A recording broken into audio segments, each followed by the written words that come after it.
বন্ধুরা, আজকে কুমড়ো পাতা দিয়ে ইলিশ মাছের পাতুরি বানাবো। মাছগুলোকে নুন, হলুদ, লঙ্কার গুঁড়ো দিয়ে মাখিয়ে নিয়েছি। 2 চামচ সাদা শস্য, 2 চামচ কালো শস্য আর 4 চামচ নারকেল নিয়েছি।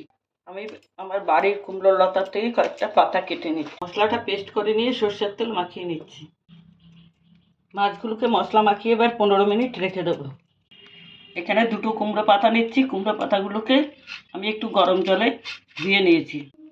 এবারে এর উপরে মাছটা দিলাম, আর একটু মশলা দিলাম, একটা লঙ্কা দিলাম। এবার পাতাগুলোকে মুড়ে নিচ্ছি।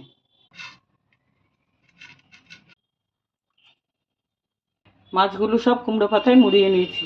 তেল গরম হয়ে গেছে, এবার পাতাগুলোকে সব ভেজে নেব। লো ফ্লেমে ঢেকে ভেজে নিচ্ছি। পাতুরিগুলো একবার উল্টে দিয়েছি। আমার পাতুরিগুলো হয়ে গেছে, সব উঠিয়ে নিচ্ছি।